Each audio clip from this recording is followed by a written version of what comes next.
நீங்கள் பார்த்துருப்பீங்க அந்த டெட் பாடி சீனு. அது வந்து நம்ம கனல் கண்ணன் பெக்யூலர் கேரக்டர், ஒரு தீவிர கமல்ஹாசன் ஃபேன். கமல்ஹாசன் தான் உயிரோ. அவர் வந்து நம்ம படம் சொன்னார், ஏதோ நான் என்னால் பார்க்கும்போதே இவர் எல்லா ஹீரோ அப்படின்னு தான் அவர் பார்த்துட்டே வருது. அவர் முத்துலையோ ஒரு சீன், முத்துல வந்து இதை அடித்து வெட்டும் போது அவர் தான் வந்து அடிக்கும்போது முதல்ல அடிக்கும்போது பார்த்தது. நான் கல்லை தண்ணி இருந்து அப்படியே பார்க்கும்போது அப்படியே பார்த்து சார் நீங்கள் நல்லா தான் நடிக்கிறீங்க சார் அப்படியே சொல்லியிருந்தேன். நல்லா தான் நடிக்கிறேன். அது ரவிஸ்குமார் கேட்லேயே வாடகைக்கு நல்லா நடிக்காமல் இத்தனை வருஷம் சூப்பர் ஸ்டாராக இருக்காங்க. ஏன்னா ஒரு இது நான் ஆக்டிங்கெல்லாம் ஸ்டுடியோ போய் ஆக்டிங்கெல்லாம் கேட்டு யாரும் கொடுக்காம இருக்கிற மாதிரியாடா இல்லை இதே பார்க்குறேன் எனக்கே தண்ணி வருது அப்படின்னு சொன்ன ஆள் வரும். சரி, ஸோ அந்த ஷூட்டிங்கில் வந்தது. ஷூட்டிங்கில் வந்துட்டு நான் ரவிக்குமார் கிட்டே சார் இதில் வந்து தேன் பாடியில் வந்து ஷூட் பண்ணியிருந்தேன். மாதம் என்ன சார் சொல்கிறீங்க? நீங்கள் தேன் சும்மா இருக்கு சார்.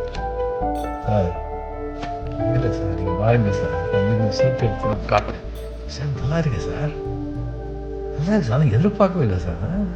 அதான் கமல் கண்ணு சொல்லாமா சொல்லிட்டு ஓகே நீங்கள் சொல்லுங்கள் சரி கூப்பிட்டு என் கிடக்க வாடாங்க சார் சொல்லிட்டு இல்லை சார் எல்லாம் முடிச்ச அதை பிறகு பேர்பாடியில் பண்ணுறாரு.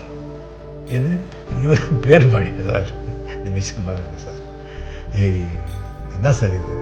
சரி என்ன சார் 10-15 பேர் அடிக்கிறதுக்கு பேர்பாடி காமெடி பண்ணாரு அப்படியே சிரிக்கிறார். டேய் சார் நீங்கள் சொல்லிட்டு காட்டுங்க சார். நான் சொல்கிறேன் வெறுக்க அப்படின்னு சொல்லிட்டுல எல்லாம் வந்து அவன் பொண்ணு முகத்துக்கு முன்னால் கொஞ்சம் இது பண்ணிவிட்டு காமிச்சேன்.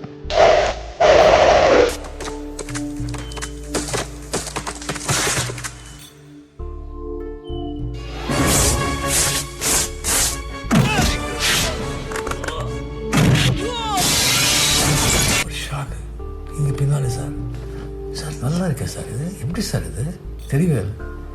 தெரிஞ்சு எல்லோரும் தெரிஞ்சுக்கிட்டே அதையும் வாங்கினா நல்லா இருக்கு சார்.